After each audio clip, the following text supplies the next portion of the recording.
ஒவ்வொரு வெள்ளிக்கிழமையும் உங்கள் வாழ்க்கையை அப்கிரேடு செய்ய ஒரு சீக்ரெட் கோட் இருக்கிறது என்று சொன்னால் நம்புவீர்களா? 99% பேர் மிஸ் பண்ணும் ஒரு கோல்டன் ஹவர் அது. அந்த நேரத்தில் உங்கள் எல்லா துவாக்களும் ஏற்றுக்கொள்ளப்படும், பாவங்கள் அழிக்கப்படும்.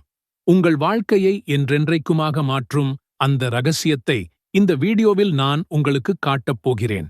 வெள்ளிக்கிழமை என்பது ஒரு சாதாரண நாள் கிடையாது. இது அல்லாஹ் நமக்கு கொடுத்த ஒரு வாராந்திர ரீசெட் பட்டன். இந்த நாளில்தான் ஆதம் அலைஹிஸ்ஸலாம் படைக்கப்பட்டார். இதே நாளில்தான் அவர் சொர்க்கத்துக்குள் நுழைந்தார். இதில் அல்லாஹ்வின் பரக்கத் நிரம்பி வழிகின்றன. ஆனால் இங்கேதான் ஒரு அதிர்ச்சி. இந்த வாராந்திர சூப்பர் பவரை நீங்கள் சரியாக பயன்படுத்துகிறீர்களா? வாங்க பார்க்கலாம். நபி ஸல்லல்லாஹு அலைஹி வஸல்லம் அவர்கள் கூறியுள்ளார்கள், வெள்ளிக்கிழமையில் ஒரு குறிப்பிட்ட நேரம் உள்ளது. அந்த நேரத்தில் ஒரு முஸ்லிம் நன்மையான துஆவை கேட்டால் அல்லாஹ் அதை ஏற்றுக்கொள்வார். இமாம் உரை நிகழ்த்தும்போது 100% கவனத்துடன் கைகளை உயர்த்தி துஆ கேளுங்கள். ஜும்ஆ தொழுகை முடிந்ததும் 2 ரகத் சுன்னத் தொழுதுவிட்டு மீண்டும் துஆ கேளுங்கள். இது உங்களுக்கு கிடைக்கும் ஒரு டபுள் சான்ஸ். நபி ஸல்லல்லாஹு அலைஹி வஸல்லம் கூறினார்கள், யார் என் மீது ஒருமுறை ஸலவாத் சொல்கிறாரோ அல்லாஹ் அவனுக்கு 10 நன்மைகள் எழுதுகிறார். வெள்ளிக்கிழமையில் நாம் இதை அடுத்த லெவலுக்கு கொண்டு செல்லப் போகிறோம். இதை நாம் 80 முறை செய்யப் போகிறோம். கணக்கு போட்டு பாருங்கள். 80 ஸலவாத் எக்ஸ் 10 நன்மைகள், ஷச் 800 நன்மைகள். ஒரே நாளில் இதை ஒவ்வொரு வாரமும் செய்தால் வருடத்திற்கு 41,600 நன்மைகளுக்கு மேல். இது வெறும் பாயிண்ட்ஸ் இல்லை. இது பாவங்களை அழிக்கும், உங்கள் தகுதியை உயர்த்தும், உங்கள் செல்வத்தை பெருக்கும். அல்லாஹும்ம ஜஅல் ஹாதல் யௌம பரக்கத்தன் வ கைரன் லீ வ லிஅஹ்லி. அல்லாஹ்வே, இன்றைய நாளை எனக்கும் என் குடும்பத்திற்கும் பரக்கத் மற்றும் நன்மையாக ஆக்கிவிடுவாயாக. இது ஒரு சிம்பிளான துஆவாக தோன்றலாம். ஆனால் இதில் பரக்கத் என்ற வார்த்தை இருக்கிறது. பரக்கத் என்றால் சாதாரண நன்மை அல்ல. அது பெருகிக்கொண்டே இருக்கும் இறை அருள். உங்கள் நேரத்தில் பரக்கத் இருந்தால் குறைந்த நேரத்தில் அதிக வேலைகளை முடிப்பீர்கள். உங்கள் பணத்தில் பரக்கத்திருந்தால் சிறிய வருமானமும் பெரிய தேவைகளை பூர்த்தி செய்யும். உங்கள் குடும்பத்தில் பரக்கத்திருந்தால் அங்கே அமைதியும் மகிழ்ச்சியும் நிலைத்திருக்கும். இந்த ஒரு துஆ உங்கள் அன்றைய நாளின் ஒவ்வொரு செயலையும் ஒவ்வொரு நொடியையும் ஒரு வெற்றிகரமானதாக நன்மையானதாக மாற்றிவிடும் ஒரு மாஸ்டர் கீ. இந்த வெள்ளிக்கிழமை ஃபஜ்ர் தொழுகைக்குப் பிறகு உங்கள் நாளைத் தொடங்குவதற்கு முன் முழு நம்பிக்கையுடன் இந்த துஆவை ஓதுங்கள். உங்கள் நாளின் ஒவ்வொரு நிகழ்விலும் இதன் தாக்கத்தை உணர்வீர்கள். இதை உங்கள் அன்றாட வழக்கமாக்குங்கள். காலையில் கண் விழித்ததும் கேட்கும் முதல் துஆவாக இதை மாற்றுங்கள். உங்கள் வாழ்க்கை ஒரு புதிய வெளிச்சத்தை பெறுவதை நீங்களே காண்பீர்கள். வாழ்க்கையில ரொம்பவே இக்கட்டான ஒரு சூழ்நிலையில மாட்டிட்டு இருக்கீங்களா? என்ன பண்றது, யார்கிட்ட உதவி கேட்கிறதுன்னு தெரியாம கை கால் ஓடாம தவிச்சு நிக்கிறீங்களா? இப்போ இந்த நிமிஷம் உங்களுக்கு ஒரு உடனடி தீர்வு தேவையா? கொஞ்சமும் எதிர்பார்க்காத ஒரு சோதனை வந்து உங்களை நிலைகுலைய வச்சிடுச்சா? கவலைப்படாதீங்க. அல்லாஹ்வின் கருணை எவ்வளவு பெரியதுன்னா, இந்த மாதிரி கஷ்டமான அவசரமான நேரங்கள்ல நாம என்ன செய்யணும்னு கூட அவனே நமக்கு சொல்லிக் கொடுத்திருக்கான். நபி ஸல்லல்லாஹு அலைஹி வஸல்லம் அவர்கள் கத்துக் கொடுத்த ரொம்ப சக்தி வாய்ந்த ஒரு துஆ இருக்கு. அதை ஓதின அடுத்த நொடியே உங்க கஷ்டங்கள் விலகி அல்லாஹ்வின் உதவி வர்றதை நீங்களே கண்கூடா உணர்வீங்க. நம்ம வாழ்க்கையினாலே இன்பமும் துன்பமும் கலந்துதான் இருக்கும். ஆனா சில நேரங்கள்ல துன்பங்கள் நம்மள சோதிக்கிறதுக்காக திடீர்னு வரும். அது ஒரு மோசமான நோய் பத்தின செய்தியா இருக்கலாம். திடீர்னு வர்ற ஒரு பெரிய பண நெருக்கடியா இருக்கலாம்.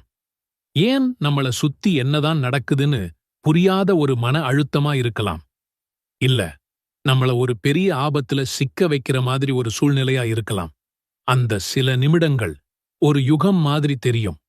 இதயம் படபடன்னு அடிச்சுக்கும். மூளைக்கு என்ன யோசிக்கிறதுன்னே தெரியாது. இந்த கஷ்டத்துல இருந்து எப்படி வெளியே வர்றதுன்னே புரியாது. இந்த நேரத்துல நமக்கு தேவைப்படுறது உடனடியான சக்தி வாய்ந்த ஒரு உதவி. அந்த உதவி இந்த முழு உலகத்தையும் படைச்சுப் பார்த்துக்கிற அந்த ஒரே இறைவனான அல்லாஹ் கிட்ட இருந்து கிடைச்சா எப்படி இருக்கும்? நிச்சயமா அல்லாஹ் நம்மள ஒருபோதும் கைவிட மாட்டான்.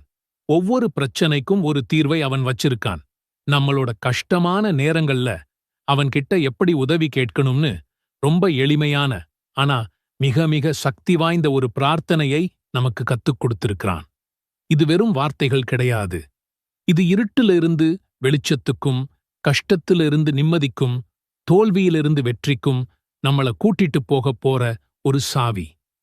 அந்த சக்தி வாய்ந்த துஆ யூனுஸ் அலைஹிஸ்ஸலாம் நபி செய்த பிரார்த்தனைதான்.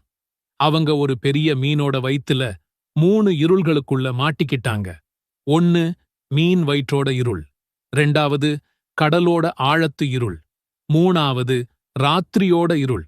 தப்பிக்கிறதுக்கு எந்த வழியுமே இல்லைன்னு தெரிஞ்ச அந்த நொடியில அவங்க அல்லாஹ் கிட்ட இந்த வார்த்தைகளைச் சொல்லி உதவி கேட்டாங்க. லா இலஹ இல்ல அன்த சுப்ஹானக இன்னி குன்து மினல் ظالمين.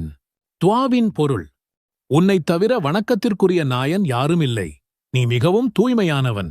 நிச்சயமாக நான் அநியாயக்காரர்களில் ஒருவனாகிவிட்டேன். இந்த துஆவை எப்போ ஓதணும்? உங்களுக்கு எப்போதெல்லாம் அவசர உதவி தேவையோ, எப்போ ஒரு துன்பம் உங்க மேல இறங்குதோ, உடனே முழு நம்பிக்கையோட இந்த துஆவை ஓதுங்க. இதுக்குன்னு குறிப்பிட்ட நேரம், இடம், எண்ணிக்கை எல்லாம் அவசியமில்லை.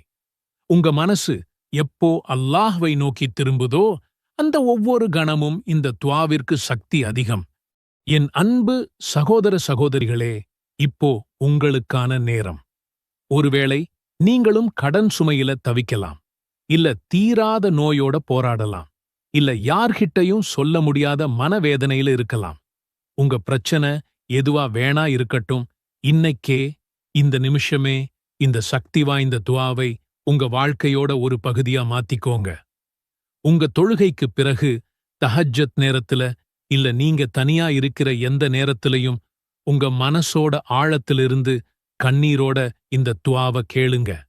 இந்த நேரங்களில் நீங்கள் பிரார்த்தித்தால் உங்கள் துஆக்கள் ஏற்றுக்கொள்ளப்படும். ஒரு நேரம், ஒரு துஆ உங்கள் வாழ்க்கையை முழுமையாக மாற்ற முடியும். நபி ஸல்லல்லாஹு அலைஹி வஸல்லம் அவர்கள் கூறினார்கள், ஒவ்வொரு இரவும் இரவின் 1/3 பங்கு நேரம் இருக்கும்பொழுது நம்முடைய இறைவன் மிகக் குறைந்த வானத்திற்கு இறங்கி, நான் அவருக்கு பதிலளிக்கும்படி என்னை அழைப்பவர் யார்? நான் அவருக்கு கொடுக்கும்படி என்னிடம் கேட்பவர் யார்? நான் அவரை மன்னிக்கும்படி என்னிடம் மன்னிப்பு கேட்பவர் யார் என்று கேட்பார். நபி ஸல்லல்லாஹு அலைஹி வஸல்லம் அவர்கள் கூறினார்கள், அதானுக்கும் இகாமத்துக்கும் இடையில் கேட்கப்படும் ஒரு துஆ நிராகரிக்கப்படாது. நபி ஸல்லல்லாஹு அலைஹி வஸல்லம் அவர்கள் கூறினார்கள், ஒரு அடியான் தன் இறைவனிடம் மிக நெருக்கமாகச் செல்வது அவன் சஜ்தா செய்யும்போதுதான். எனவே அதிகமாக துஆ செய்யுங்கள்.